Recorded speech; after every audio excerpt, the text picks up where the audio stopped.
বৈষম্যহীন বাংলাদেশ, মানবিক বাংলাদেশ, দুর্নীতি দলীয়করণের বিরুদ্ধে নতুন বাংলাদেশ, যত কথা ওনারা বলেছেন সবটা থেকে মুখ ফিরিয়ে তারা ব্যর্থতায় তারা চরমভাবে পর্যবসিত হয়েছে।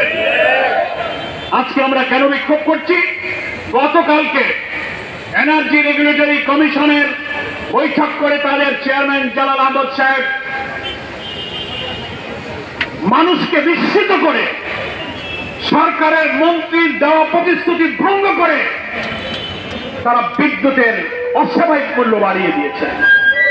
তার সাথে সংশ্লিষ্ট আমার নেতৃবৃন্দ বললেন, বিদ্যুতের মূল্য বাড়লে গার্মেন্টস, কৃষি, সেচ, শিল্প, বেচা কেনা, মানুষের ব্যক্তিগত জীবন, শিক্ষা জীবন, পরিবহনের প্রত্যেকটি জায়গায় বিদ্যুৎ না হলে জনজীবন থাকে না। প্রত্যেকটি জায়গায় এই মূল্য বৃদ্ধির নেতিবাচক প্রভাব পড়বে।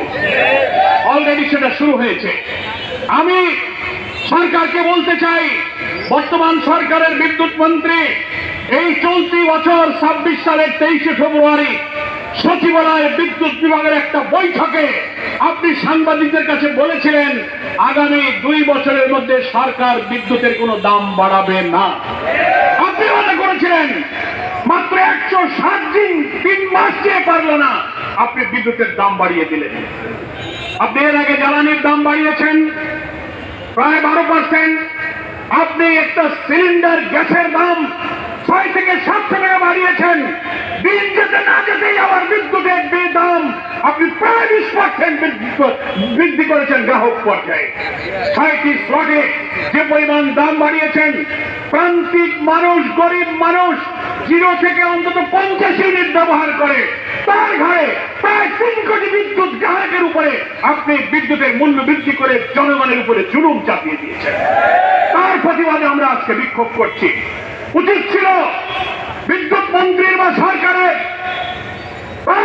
ওয়াদা রক্ষা করে বিদ্যুতের দাম না বাড়িয়ে বিদ্যুৎ সেক্টরে যে অনিয়ম, যে দুর্নীতি, তারপরে যেখানে সিস্টেম লস, ক্যাপাসিটি চার্জের নামে হাজার হাজার কোটি টাকা লুটপাট হচ্ছে, সেইটা বন্ধ করার ব্যবস্থা দরকার ছিল। সেইটা না করে আপনি দাম বাড়িয়ে দিলেন। কারণ আমরা জানি ক্যাপাসিটি চার্জের নামে সিস্টেম লস, বিদ্যুৎ সেক্টরে ওই সমস্ত অনিয়মের সাথে সরকারের সিন্ডিকেটরাও দুর্নীতির টাকা খাওয়ার কাজে জড়িত আছে। ওইটা কমাতে গেলে তো সরকারের পকেটে টাকা যাবে না, বরং প্রান্তিক গরিব মানুষের বিদ্যুৎ বাড়িয়ে সেই টাকা তারা আবার পকেটস্থ করতে চায়। জামাত ইসলামী তার তীব্র নিন্দা জানাচ্ছে। আমরা বলতে চাই, নিয়ম অনুযায়ী রেগুলেটরি কমিশন গণশুনানি করে থাকে। এর আগেও বিদ্যুতের মূল্য বৃদ্ধির আগে রেওয়াজ আছে, লম্বা সময় ধরে জনগণের কথা শোনেন, যুক্তি শোনেন। মাত্র 4 দিনের গণশুনানি হয়েছে। সেই গণশুনানি শেষ করে 4 দিনের মধ্যেই আপনি গতকালকে বিদ্যুৎ মূল্য বৃদ্ধির ঘোষণা দিয়ে দিলেন এবং কত বাড়ালেন।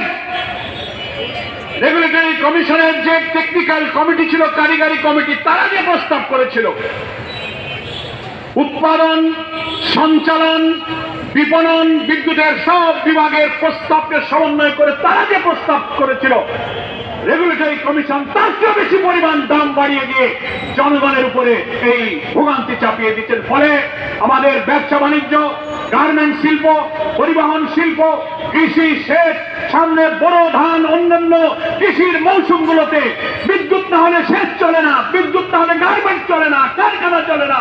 গোটা জাতিকে একটা সংকটের মধ্যে আপনি ফেলে দিচ্ছেন। রামিসার মতো শিশুর নিষ্পাপ খুন নিষ্ঠুর ভাবে হলো, চাঁদাবাজি হচ্ছে, লুটপাট হচ্ছে। বিএনপির নেতারা সফর করার আগে 15 বছরের মেয়ে জোগাড় করে রাখতে বলে। সেই দিকে দলকে সংশোধন করার কোন প্রচেষ্টা সরকারের নাই। দুর্নীতি বিদ্যুৎ ক্ষেত্রে থাকালেন না। ক্যাপাসিটি চার্জের নামে দলীয় লোকদের আগের থেকেই আপনি কুইক রেন্টাল পাওয়ার নানান বিদ্যুৎ কেন্দ্র বানিয়েছেন, বিদ্যুতের প্রোডাকশন নাই। চুক্তির কারণে আপনি তাদেরকে ক্যাপাসিটি চার্জ দিয়ে যাচ্ছেন। এই অর্থমন্ত্রী আমির খসরু সাহেব IMF এর শর্ত পূরণ করার জন্য বৈঠক করে IMF শর্ত দিয়েছে বিদ্যুতের দাম বাড়াও। বিশ্ব ব্যাংক আর IMF এর কাছে আমরা তো দাস খত দেয়নি, আমরা তাদের গোলাম না। তাদের কথায় আপনি বিদ্যুতের মূল্য বৃদ্ধি করে জনগণের দুঃখ কষ্ট দুর্ভোগ আপনি আবার বাড়িয়ে দিয়েছেন। সেজন্য আমরা পরিষ্কার বলতে চাই, আজকের এই মিছিল পূর্ব সমাবেশে অবিলম্বে এই বর্ধিত মূল্য প্রত্যাহার করতে হবে। বিদ্যুৎ সেক্টরে আপনি যে দাম বৃদ্ধি করেছেন, এই গ্রাহকদের ভোগান্তি কমিয়ে বরং বিদ্যুৎ সেক্টরের সমস্ত দুর্নীতি, অনিয়ম, সিস্টেম লস, অব্যবস্থাপনা এবং হাজার হাজার কোটি টাকা প্রতি বছর যে ক্যাপাসিটি চার্জ, কি বলে, ক্যাপাসিটি চার্জের নামে আপনি যে টাকা দিচ্ছেন সব দলীয় লোকদের পকেটে আছে, এইগুলো বন্ধ করে বিদ্যুৎ সেক্টরকে আপনি রক্ষা করুন। সারা দুনিয়াতে বিদ্যুৎ সেক্টরকে রক্ষা করার জন্য নবায়নযোগ্য জ্বালানি, রিনিউয়েবল এনার্জি যেটাকে বলা হয়, সারা বিশ্বের দেশগুলো সেই দেশে নবায়নযোগ্য জ্বালানি তৈরি করার, সৃষ্টি করার এবং বিপণনের জন্য, উৎপাদনের জন্য পদক্ষেপ নিচ্ছে। বাংলাদেশে সেই দিকে একটি পদক্ষেপ না নিয়ে আপনারা সাধারণ গরিবের উপরে, আপনি বলার উপরে খাড়া দিচ্ছে। প্রিয় বন্ধুগণ, বাংলাদেশ জামায়াত ইসলামীর পক্ষ থেকে আমরা তাই নিন্দা জানাতে চাই। বিদ্যুতের দাম বাড়লে শিল্প বাণিজ্য